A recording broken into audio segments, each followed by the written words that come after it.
There are so many brands. I go to their website and I'm like, I don't even know how to purchase this. This is confusing.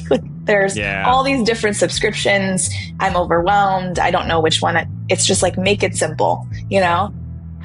Honest Ecommerce is a weekly podcast where we interview direct-to-consumer brand founders and leaders to find out what it takes to start, grow, and scale an online business today.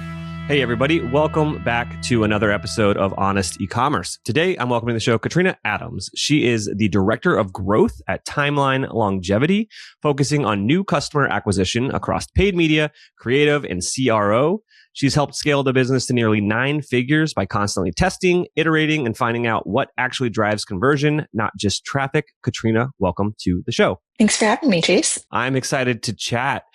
So first of all, just for the folks that don't know, could you quickly let us, what are the types of products you are helping bring to market over there? Yeah, so Timeline is a longevity company. So at the core, we're a supplement, oral supplement company. We have gummies, soft gels, powder, and that's our main product. Then we have our secondary product line, which is our skincare line. And that is a topical full lineup of products. We have serums, eye cream, exfoliators, and I think potentially more to come in the future. And so, yeah, at the forefront, I would say we're supplement and then secondary skin. Absolutely. Now, where does your story with Timeline start? Take me back. Maybe it starts a little bit before that with your career. I don't know. Yeah. So I became aware of Timeline back in 2022, end of 2022, and started there in 2023, end to 2024. Started there at the beginning of 2024. Brought in really to scale their business, D2C in the United States. At the core, they're a Swiss-based company with 15 plus years of research at the time. So, taking that and scaling it to D2C, making that accessible to the consumer. And so I was brought in just to scale the paid program across, the Meta, TikToks, Googles of the world. And previous to that, I was at Seed, which is another, supplement category in the probiotic space. Very similar in the sense that science is at the forefront. And so, I had, deep experience in understanding how that differentiates from other supplement categories, and how to translate that to the consumer. Previous to that, I was in beauty. And before that, I was actually in a totally different category in media, and click-based conversions, really the arbitrage market, before that. So I've pretty much tried every paid media category, from the ground up, from media buyer all the way up to where I'm at today as a director. Absolutely. And so, yeah, I guess I would love to learn a bit more about like, what does the day-to-day look like for a director of growth? Kind of what teams are you interacting with? What are, if there are KPIs that you care most about, how are you surfacing your best for the brand? Yeah. So at the forefront, we're a subscription-based company. We do have options for one-time purchase, but the highest, converting value would be for us to have a CAC-to-LTV ratio that's that makes sense for a long-term consumer, because at the core of our product is using it for a while to see results. And so that's at the forefront there. New customer acquisition is kind of the name of the game. So every day I'm thinking about how many new customers we're bringing in, how efficient we are. Are they subscription? Are they one time? And really leading into that whole customer journey from the first time they hear about us all the way to when they convert and then hand over to the retention team. So my core focus is just really making sure I'm pulling those levers back and forth, making sure that those CAC numbers are below our goals, and then keeping in mind what the LTV is. So it's a little bit different channel by channel, but that's kind of the ins and outs of it. The deep, like behind the curtain, is really focused on creative optimization, the CRO experience. So website is a huge lever for us. You might have an amazing, beautiful ad, but if the landing page doesn't continue to tell the story, you kind of lose that conversion there. So really just finding out, where it is that people drop off, where it is that we can optimize that conversion, and optimizing their journey throughout the time that they're with us. Now, are you much if it was a developer, like, are you much getting in the code anymore? Or is it more that you're empowering the team, you're helping make decisions, you're helping troubleshoot, and you're relying on the smart team members to kind of execute on these things, and you're kind of there just playing quarterback? Yeah, I think it's probably that. So I really am focused on optimizing the team, keeping strategy at the forefront, making sure that each individual contributor understands their role, but then how does that impact the rest of the team?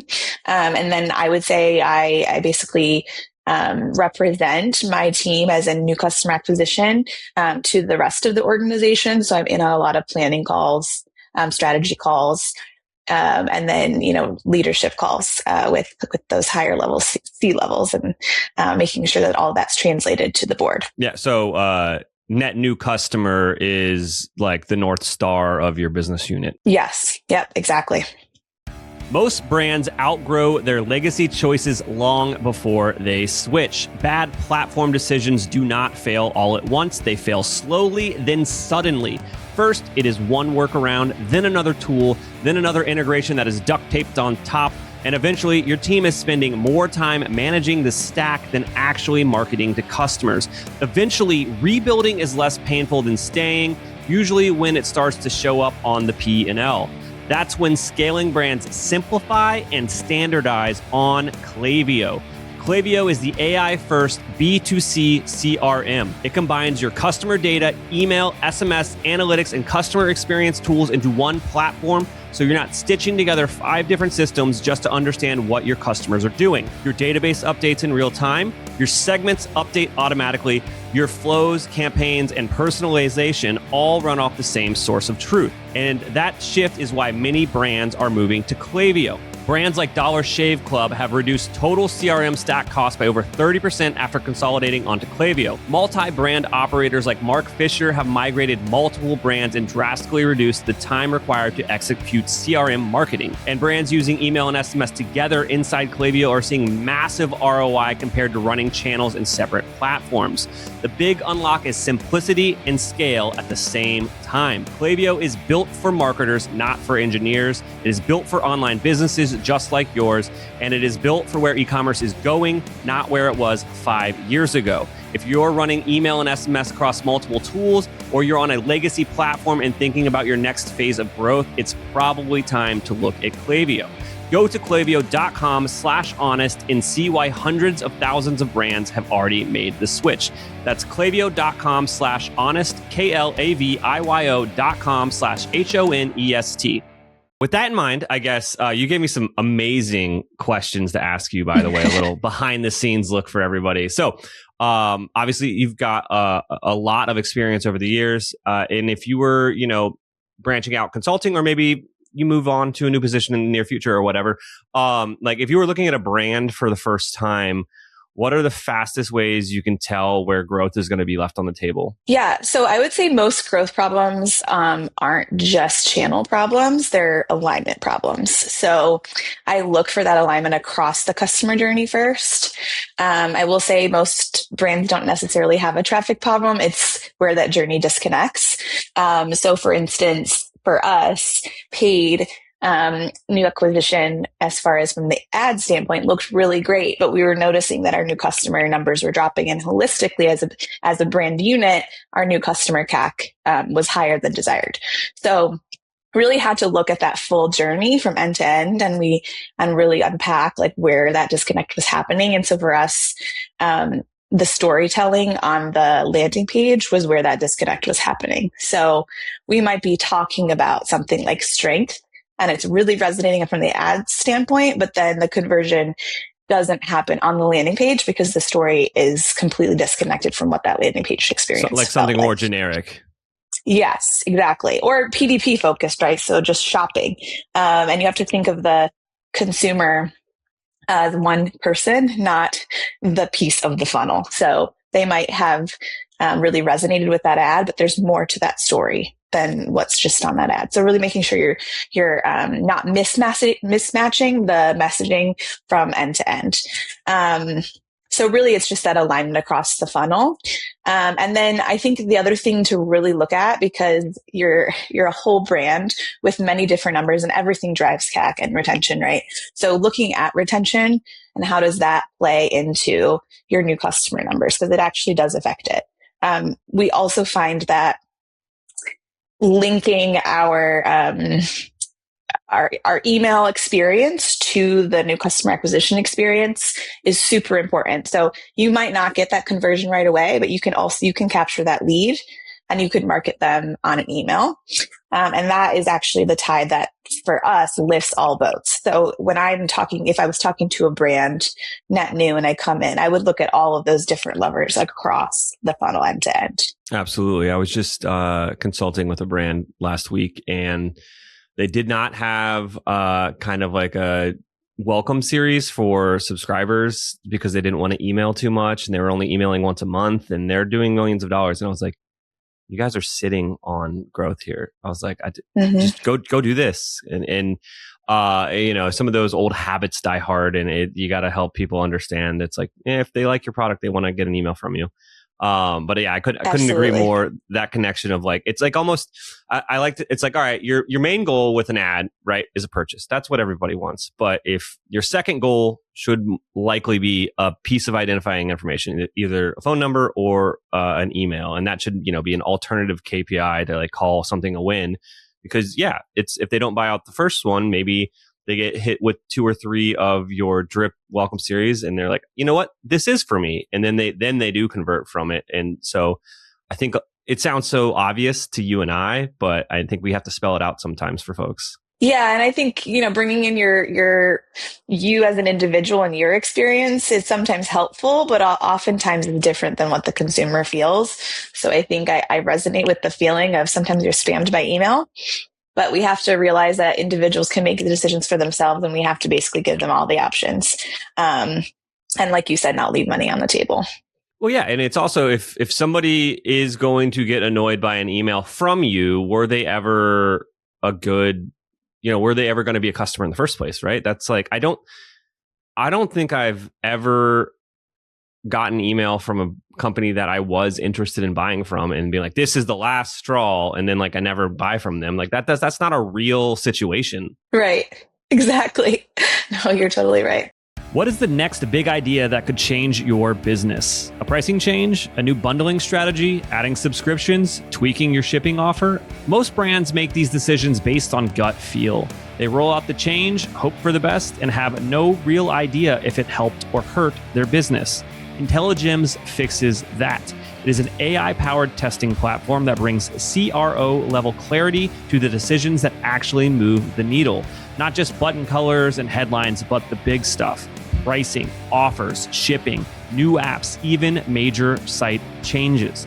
Brands like Ridge, Jones Road, and True Classics are using Intelligems to test their most important decisions and see exactly how each one of those impacts profit before they commit. Momofuku used it to test promotional offers ahead of Black Friday and found the version that increased profit by about 28%. Mott & Bow ran structured pricing tests that drove roughly 30% more incremental profit. We use it at Electric Eye with almost every client we work with. And now Intelligems has a free AI-powered audit that gives you 3 specific ideas that you can test on your store today. No commitment, no credit card, just 3 opportunities worth exploring. Head to intelligems.io/audit and get your free audit in just a few minutes. That's intelligems.io/audit, intelligems.io/audit. Okay, so I know there's a lot of listeners out there that are, just hitting that threshold. They're like finally getting over $1 million a year. They're like, I've done it. This big thing is done. And now they're starting to get into, a more kind of like ICP focused funnel type strategy where they, they're branching out a little bit beyond the PDP. They're doing landing pages, stuff like that. Obviously, at the timeline scale, you probably have a bunch of different funnels and a bunch of different things going on. If this was like my first, all right, we're gonna branch out. We're gonna stop sending traffic only to the PDP for our flagship product. What should we like? What is the one step up? I don't want to go 20. It's what is the next best thing we can start doing? Yeah. I think the next best thing is leaning into whatever that benefit is of your product. So I think that's the whole reason you're offering that as a consumer-based product in the first place is the benefits that the customer will receive. So leading with that first. So for us, one of our clinical studies, one of the most scientific claims that we have is strength, and how you can actually retain and build strength with our product without changing your current exercise routine. So you don't have to continue to lift more and more to see benefits. And so that is where actually we are taking the step to lead first. So building a page, answering all the questions someone would have about that. So I think of it as sort of like a stair-step approach. So strength, they see a strength ad. Maybe it's someone, flexing. There's a couple benefits, maybe a percentage here and there. It makes them click, they go to the page. And then we have a hero. What's in that hero? What do we want to answer next? So for us, it's, we're the number one longevity doctor recommended supplement. So we could put that there. Maybe we pull in another percentage, another claim, a strong call to action. And then below that, you want to build that story. So bringing in more information behind the study, linking benefits to real people, so UGC reviews, and you want to stair step that as you go down the page. So if someone hasn't clicked and then bought now, what else do they need to know? So you kind of just go back and forth, right? Okay, so if they still haven't purchased, then what? And that's how we build the page. I like to reference some of those like best in class supplement brands like Grooms, who just got acquired. That's how they do this, right? They lead with their strong benefit claim, and then they build the story on the landing page. And it might seem overwhelming, like we just talked about an email. People say, well, that's too much information for someone. That's actually not true. I think it's really important to give the consumer the most information possible so that they can make an informed decision, especially on something like a supplement. Exactly. And it's people don't buy because of fear, uncertainty, and doubt. And so your job as a marketer, as a sales, whatever you want to bucket your job under, is that product page, that landing page. It needs to answer any question that might create fear, uncertainty, and doubt that product will solve the problem for that consumer. And the people that are bouncing were never going to buy in the first place, but the people that are on that page for 2.5 minutes, they're going to buy, or you haven't answered like whatever that last lingering question is just yet.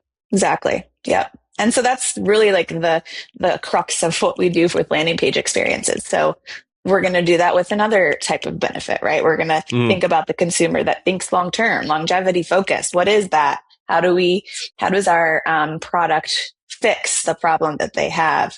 And so like meeting that consumer where they are. There's different types of personas. So each one is a little more differentiated, but there's also crossover. So, I think it's also important to kind of build a wireframe of what a page should have.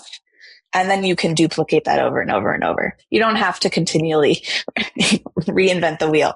I think a lot of people in our world overthink a very simple consumer issue, where they can simplify and duplicate it. I have been in business for nearly 20 years, and very few companies I have hired in that time have performed as well as Electric Eye. They have knowledgeable staff, and our project was delivered on time and on budget. Electric Eye has exceeded my expectations, and I look forward to working with them again. That is a direct quote from one of our clients at Electric Eye. Electric Eye is a Shopify Plus partner that has helped over 100 brands migrate, redesign, and optimize their stores since 2016. If you'd like to increase your conversion rate, average order value, and revenue per session, we are the true Shopify experts you've been looking for. Right now, we're offering a free diagnostic to qualified brands that reach out and mention the podcast. Visit electriceye.io today to schedule a call and send us a message. Find out why we have over 50 5-star reviews in the Shopify partner directory. Again, that's electriceye.io,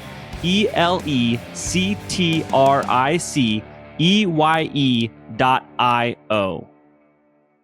That's like something we often do for brands is we come in and we go, all right, we're going to rebuild the landing page template. We're going to get off like a WYSIWYG builder. We're going to use Shopify sections. So our split testing is like right there in the theme and it's super easy to do.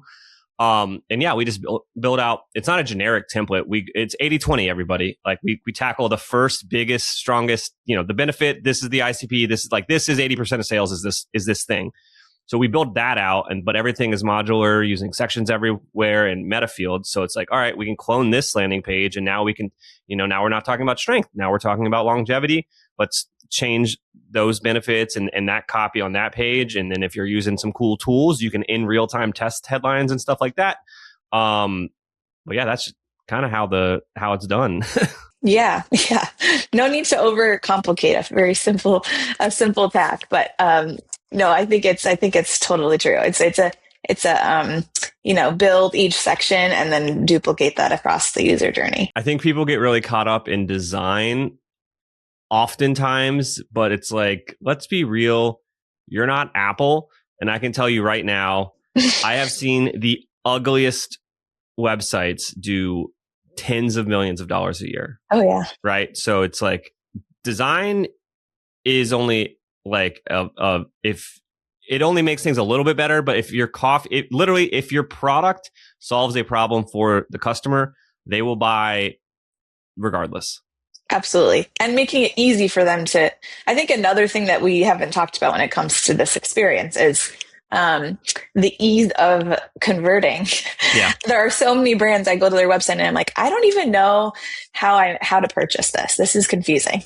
There's all these different subscriptions. I'm overwhelmed. I don't know which one. It's just like, make it simple, this one and this one. And these are your two, subscription based. And, maybe the 2-month, maybe your 4-month plan or your 1 or your 2, but that's it. You don't need to overcomplicate it. You make it simple for someone to convert and then you upsell them in the cart. We do a lot of like buy box reconfiguring for folks, just to you have to make it simple, but also you have to make sure that the messaging is consistent. Mm-hmm. Like you need the default units that all of these subscription apps come with, like how it says it in the cart or in the checkout, sometimes don't match what it is you're actually selling them, or the frequency or the timeline of what you're selling them. That's a big, if you're overlooking that. So, I want to buy from you and I buy this product. It's a 3-month subscription, but in the cart, it says 90 days. Okay, well, those are close enough, but then I don't it needs to be exactly the same. So I have no questions about the amount of stuff I'm buying. Exactly. Because if I personally, as a consumer, if I have a bunch of questions, I'm not buying that product. Exactly. Or it's going to take more to convince me. So absolutely. All right. We were talking a lot about on-page experience, landing page, blah, blah, blah, blah. How do I get to a landing page? Paid media usually, right? Unless you are just great at creating organic traffic, but it's usually going to be paid acquisition. How is that working, in the year 2026? What mistakes are people making? Yeah. I mean, I can think of so many off the top of my head, but I think brands are trying to media buy their way out of weak positioning. So I think that's number one, right? I know I hate to say it, but it's true. Actually, my buddy's worked at a lot of really nice agencies with a lot of really nice brands, and he told me something last year that really stuck with me. I was like, oh, how's things? How's work?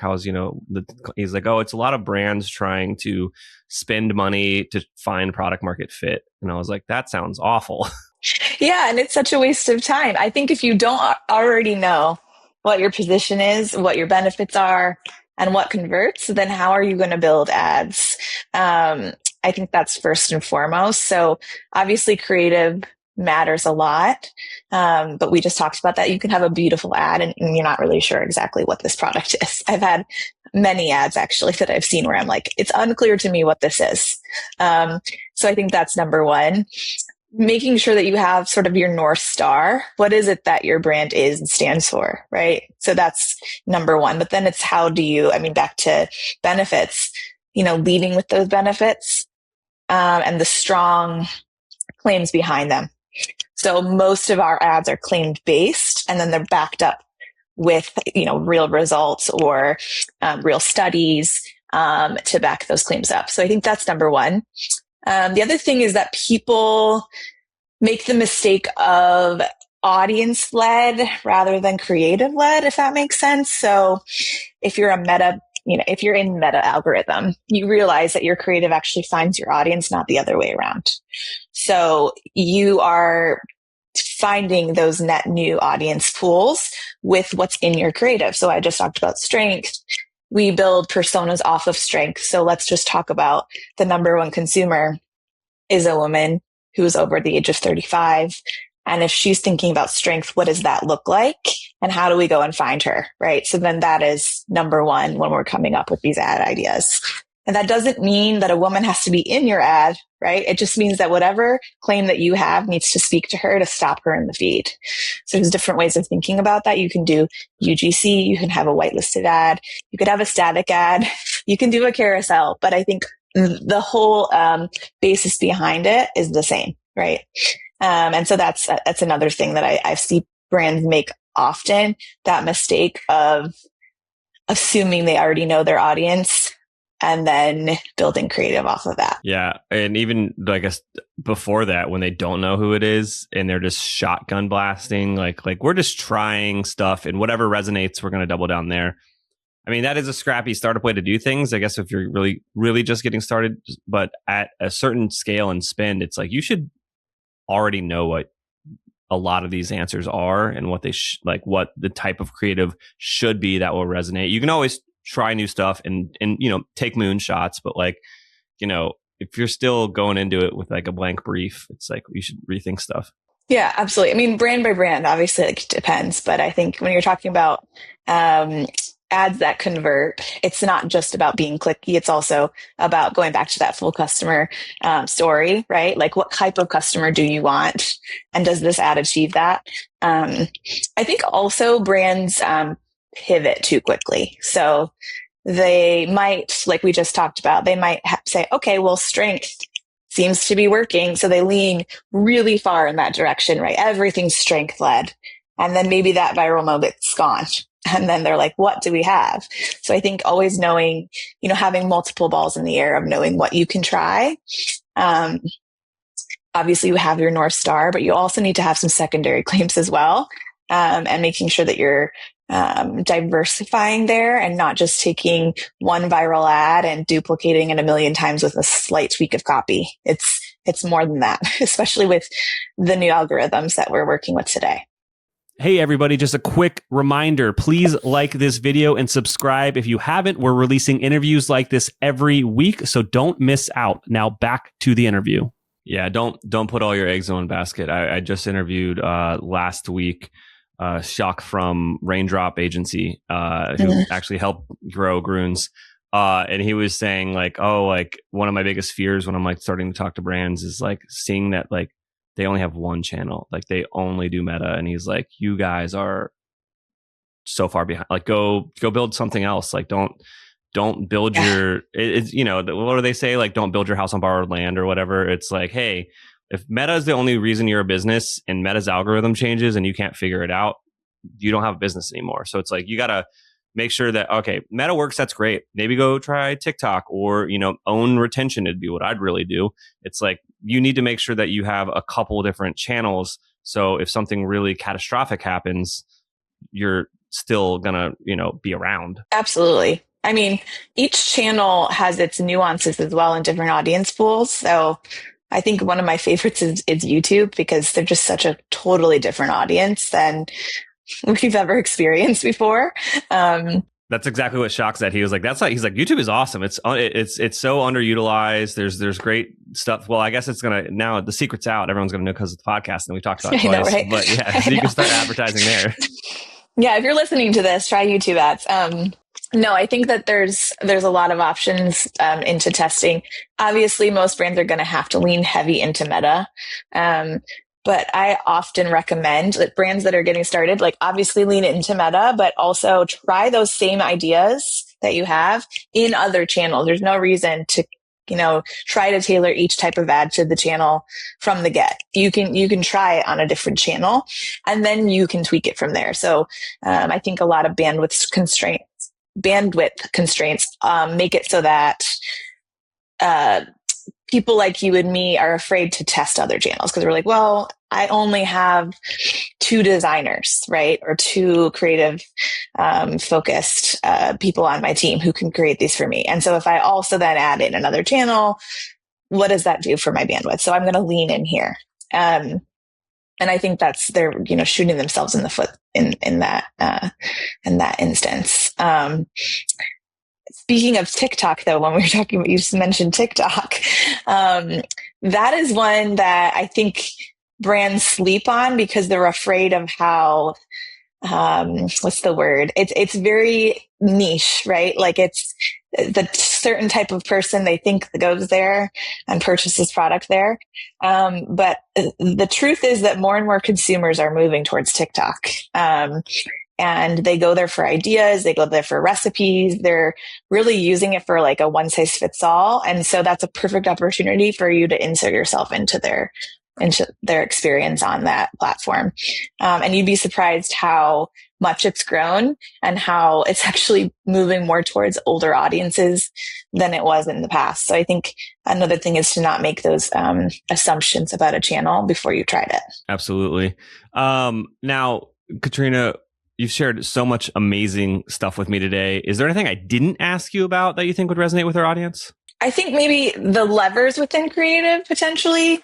I think there are a lot of different levers. There's obviously like different ones for video versus static ads. And I mentioned obviously like our North Star of like CAC to LTV, but there's also more information within your creative, but we can get into the nuances there. Which would be obviously like your click-through rates, your thumb stop rates, things like that are also super important. So I would just say when it comes to that use those to help diversify your creative, help you iterate on your creative, rather than those being your metrics that you make like large strategy changes towards. So it's going to be more towards channel level or the changes we make on video placement, like where in the video do we mention product or benefit, where do we drop a hook, that kind of thing, rather than it being like high level strategy, which is going to be more of that CAC to LTV ratio. Gotcha. Absolutely. It's been so long since I've been in like the creative game. Like I couldn't even tell you how to post an ad on any of these channels, which I am glad to. I like that we niche down. I like that we're really good at what we do. But it is so much fun to learn more and more about, how these things are still working. And it's funny enough and how it's kind of all still the same, oddly. It's just now that the AI is a little bit better. Right, exactly. I know. I think media buyers will have always say, they'll have their hot take, right? Like right now there's this hot take that you don't want to turn off a dying ad. I think the media buyers of old would probably like roll over in their graves if they heard that. But I think right now the media buyers that are buying ads are more holistically thinking about account level rather than like the in the weeds stuff that we're us who have been in this field for a while. We're probably like, what? I don't understand that. I spent hours looking at ad level data, but I think holistically, high level strategy is where I live. And so I like to educate myself on what my team members are using to move the needle. But I think a lot of times people like me, leaders of teams, try to get too in the weeds and they lose sight of like the forest from the trees, right? Like the holistic journey and why that's so important. Absolutely. No, that makes complete sense. Now, if I'm listening to this podcast and I'm like, you know what, these supplements sound pretty cool, where should I go to check them out? Yeah, pretty easy. Just timeline.com. And you'll see both our skin and our supplements on that website. Absolutely. Katrina, thank you so much for coming on the show and sharing all those amazing insights. Well, thanks for having me.